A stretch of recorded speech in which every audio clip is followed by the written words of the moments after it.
about the Auburn quarterback room? What do we make of the Auburn quarterback room right now? It's a very unique situation because it's set up to be a really quarterback-friendly staff. You got Hugh and his history of being a quarterback guru and what he did with Malik Willis at Liberty and turn him into an NFL draft pick. But how about Phillip Montgomery, OC over there at Auburn? Think about the quarterbacks that he's worked with. It's a pretty impressive resume. Robert Griffin III. Yeah, won a Heisman Trophy, and now he's pretty good on TV too. Nick Florence, Kevin Cobb at Houston, Case Keenum. Little blast from the past there when he was at Houston. Bryce Petty when he was at Baylor, and it felt like Baylor was scoring like 60 points a game. He's worked with a lot of pretty elite quarterbacks. And what I think is encouraging when you look at his resume, and I'm talking about, Bryce Petty versus RG3 and Case Keenum versus Nick Florence, like there's a lot of different flavors of quarterback here in terms of their play style. Like RG3, great thrower of the football, also ran the ball really well, was a freaking track star. Case Keenum, a little more of a pocket passer, a little more of an air raid feel to him. Great cooks, people that make great meals, they can do it with any ingredients. And that's what I think you're getting in Phillip Montgomery. And that's what you're going to have to do going forward because the goal right now is to max out what you have in-house. The goal is to max out the skill set of a Robby Ashford, of a potentially TJ Finley. We'll talk about that more in a second. But good bosses, they play to your strengths. And that's what Phillip Montgomery has a history of doing with his quarterbacks. Playing to their strengths. Hey, you throw a great deep ball, guess what? We're going to let you uncork it. We're going to run the football, get those safeties up. We're going to go deep for you.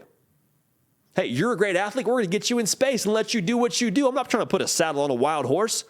RG3, you get around the edge, you run, my man. Phillip Montgomery, good boss. They've got some things in-house I want to talk about on this roster already. Like I said, Robby Ashford, TJ Finley, Holden Griner, Hank Brown from Lipscomb Academy, going to be a true freshman. Shout out Lipscomb Academy one time. I want to talk about that in just a second. If you have not yet subscribed, we'd love to have you a part of this operation. College football does not stop, neither do we. Also, follow me on the socials at JD Piquel on Twitter as well as on Instagram. Would love to hear from y'all there. Great medium for us to interact with y'all when we're off the air.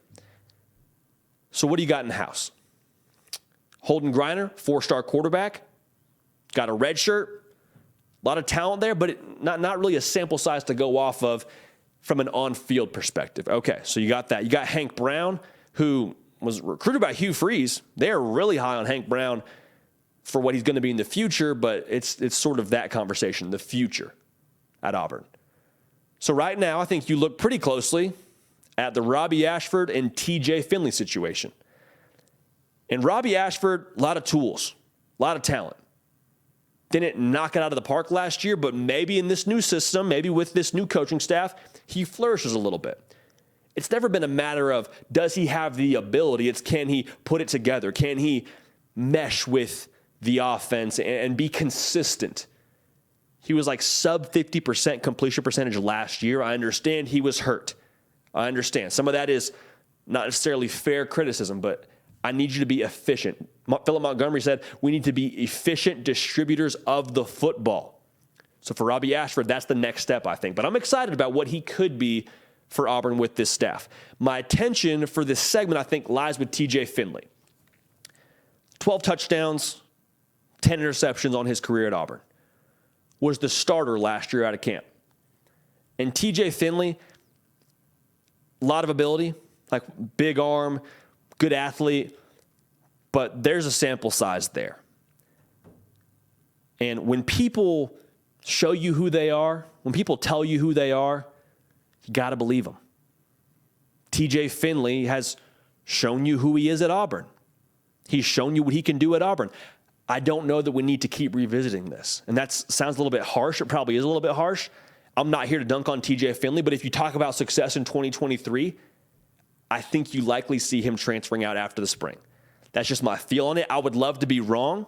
I pull for TJ Finley. I think he's gotten a lot of criticism that's not warranted, but still, that production to me is not under a small sample size. It's under a reasonably large sample size at Auburn.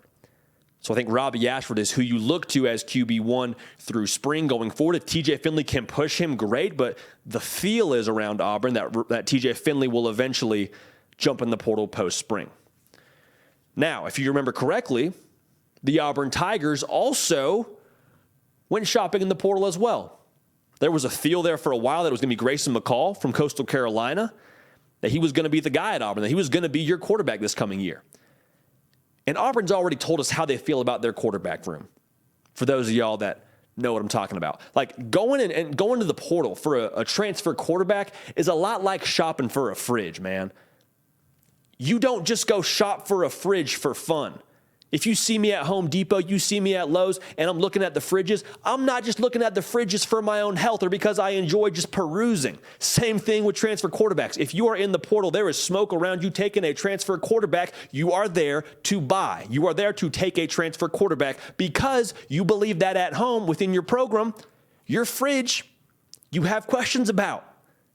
Now, I don't know that you have any broken fridges at Auburn, Alabama. I mean, Robby Ashford, I think, is serviceable. I told you, I think he could be an 8-game winner, maybe 9-game winner with the right system around him, and the playmakers are kind of a question mark. But you hear what I'm saying. Auburn was looking for a quarterback. When you're looking for a quarterback, when you're looking for a fridge, you are there to buy. All right? You are there to acquire a quarterback. Now, I believe that they will take a quarterback post-spring. To what degree, to what level of talent do they bring in? We'll see. We'll see. I have a hard time believing they have anybody that they're going to find post-spring that could be their starter game one, but you add some security, you add some depth, and at the very least, you add someone that can push the room from a competition standpoint, because that's what it's going to be. If TJ Finley does indeed transfer out, you have one individual with real game experience in Robby Ashford. And they've done a lot through the portal, has Auburn. They've done a lot to retool that roster and help that defense, and I think they're going to do more post-spring as well. But if you're going to retool the roster to the degree you have, I think you want somebody more established driving the car, if you hear what I'm saying here. So that's what I feel about Auburn right now. That's what I feel about the quarterback room. I'm saying, man, you don't go and shop for a fridge for fun. You don't go and shop for a transfer portal quarterback for fun. You do it because there is a need. You do it because there is some sort of insecurity around that position group. So for Auburn, we'll keep an eye on that. I promise you we'll talk about it through the spring. We'll have some spring intel for you. Go get a membership at Auburn Live. Justin Hokanson and the guys holding it down on that site. Our Auburn On 3 site, they do a phenomenal job. But the Auburn quarterback room, I think it's something to watch going forward. Hey y'all, thanks so much for watching. Subscribe to the channel here to make sure you don't miss an episode of The Hard Count. Also be sure to check out other videos on the On3 YouTube channel.